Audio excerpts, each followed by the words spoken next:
Reports in the US media say President Trump's administration is seeking approval from lawmakers in Congress to sell Israel around $6 billion worth of military equipment. The planned package is reported to include 30 Apache attack helicopters at the cost of $3.6 billion, nearly doubling Israel's current stocks. The sale also includes 3,200 assault vehicles for the Israeli Defense Forces, with a price tag of $1.9 billion.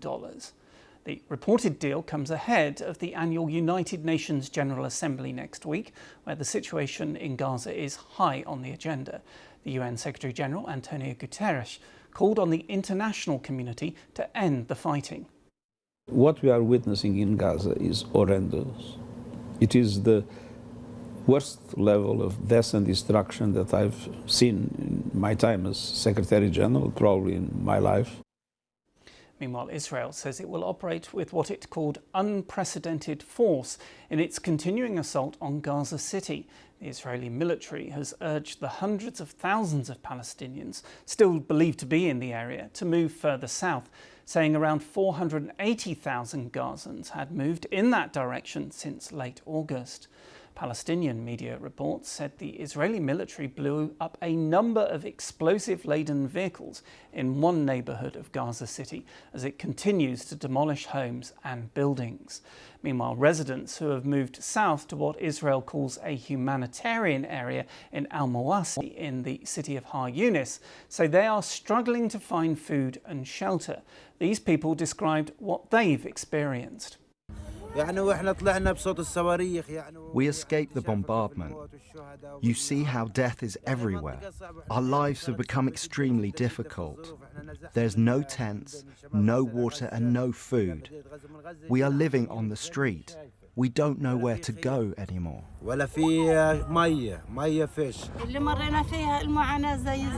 What we went through was daunting. The hunger, the lack of food, of money and work, death follows us everywhere, bombing wherever we turn. When we went back north, we stayed for a month, and then they bombed us, so we escaped. We're extremely burned out and tired of displacement. 4 whole days on the road. We went all over Gaza. We don't have the money to rent or money to eat. Hunger is killing us. We have nothing. Well, let's talk to Stephen Zunes, who is Professor of Politics and Director of Middle East Studies at the University of San Francisco. Thank you very much for joining us on BBC News. Can I ask you, first of all, what you make of these reports that the Trump administration is seeking Congress to approve the sale to Israel of around $6 billion worth of military equipment? It's something that the Trump administration has done before, and the Biden administration before that, asking for additional arms transfers on top of the $3.3 billion annual military aid and the $17 billion of supplemental military aid that has gone to Israel since the start of the war nearly 2 years ago. It is certainly controversial with the American people. Close to 2/3 of Americans, according to public opinion polls, oppose additional military aid to Israel. But the leadership of both the Republicans and the Democrats in Congress seem to be supporting it, and there will be some left-wing Democrats who will probably be voting against it. It looks very unlikely that Congress will exercise its authority to block the sale. And of course, this comes as the Israelis are carrying out that massive operation in Gaza City. On that, do you think that operation will have any impact on Hamas to free the hostages, which is what Israel says is the reason they are doing that operation?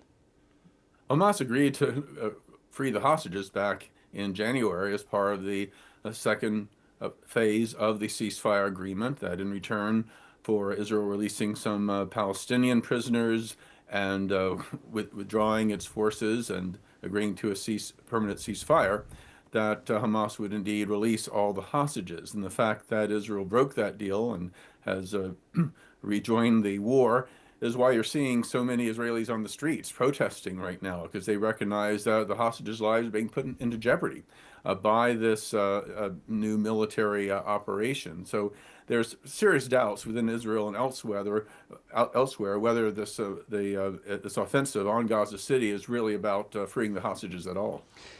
If we look ahead, the UN General Assembly is coming up, and of course Gaza is going to be high on the agenda. A lot of European nations, some of them say they may recognise a Palestinian state as part of the UN General Assembly. Do you think that diplomatic pressure is going to have any impact at all?